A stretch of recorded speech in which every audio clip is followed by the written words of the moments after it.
രാജ്യവിരുദ്ധ നീക്കം. വനിതാ സംവരണ ബില്ലിനെതിരെ ലോക്സഭയിൽ ആഞ്ഞടിച്ച് രാഹുൽ ഗാന്ധി. ലോക്സഭയിൽ വനിതാ സംവരണ ബിൽ ചർച്ചയിൽ സംസാരിച്ച് പ്രതിപക്ഷ നേതാവ് രാഹുൽ ഗാന്ധി ഈ ബില്ല് വനിതാ സംവരണ ബില്ലല്ലെന്നും സത്യത്തിനായി പൊരുതാൻ മടിയില്ലെന്നും രാഹുൽ ഗാന്ധി പറഞ്ഞു. രാഷ്ട്രീയ ലക്ഷ്യം നേടാൻ സർക്കാർ സ്ത്രീകളെ മറയാക്കുകയാണ്. OBC വിഭാഗത്തിന് അവകാശം നിഷേധിക്കുന്നത് സർക്കാരിൻ്റെ അജണ്ടയാണെന്നും ഭരണഘടനയ്ക്കുമേൽ മനുവാദം അടിച്ചേൽപ്പിക്കാൻ ശ്രമം നടക്കുന്നുവെന്നും രാഹുൽ ഗാന്ധി പറഞ്ഞു. ജാതി സെൻസസ് കണക്കുകൾ ലോക്സഭയിലും രാജ്യസഭയിലെയും പ്രാതിനിധ്യം തീരുമാനിക്കാൻ ഉപയോഗിക്കുമോ എന്നാണ് ചോദ്യം. ഇന്ത്യയുടെ രാഷ്ട്രീയ ഭൂപടം മാറ്റിവരയ്ക്കാനാണ് നോക്കുന്നത്. ആസാമിലും ജമ്മു കാശ്മീരിലും ഇതിനാണ് ശ്രമിച്ചത്. ഇത് രാജ്യവിരുദ്ധ നീക്കമാണ്. പ്രതിപക്ഷം ഒറ്റക്കെട്ടായി പിന്നാക്ക ദളിത് വിഭാഗങ്ങളുടെ അവകാശം കവരുന്നതിനെ തടയും. ജുഡീഷ്യറിയും സ്വകാര്യ മേഖലയിലും OBC വിഭാഗം എവിടെയാണുള്ളത്? OBC ദളിത് വിഭാഗക്കാർക്ക് രാഷ്ട്രീയ അധികാരമില്ലെന്നും രാഹുൽ ഗാന്ധി പറഞ്ഞു.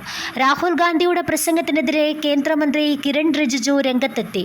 എന്തുകൊണ്ട് കോൺഗ്രസ് 60 കൊല്ലത്തിൽ OBCകൾക്ക് സംവരണം നൽകിയില്ലെന്ന് കിരൺ റിജിജു ചോദിച്ചു. OBC സംവരണത്തെ എന്തുകൊണ്ട് രാജീവ് ഗാന്ധി എതിർത്തതെന്നും അദ്ദേഹം ചോദിച്ചു. അതിൻ്റെ മാജിക്കുകാരനും ബിസിനസ്സുകാരനും തമ്മിലുള്ള ബന്ധം എല്ലാവർക്കും അറിയാമെന്ന് രാഹുൽ പറഞ്ഞതോടെ മാജിക്കും ഭൂതവുമൊക്കെ പ്രസംഗത്തിൽ നിന്ന് ഒഴിവാക്കാൻ സ്പീക്കർ ഉപദേശിക്കുകയായിരുന്നു. ഇരുട്ടിൽ മറിഞ്ഞിരിക്കുന്ന ശക്തിക്ക് പ്രധാനമന്ത്രിയുടെ എല്ലാ രഹസ്യവും അറിയാം. ഈ രഹസ്യം ഈ ശക്തി ഉപയോഗിക്കുകയാണെന്നും രാഹുൽ പറഞ്ഞു.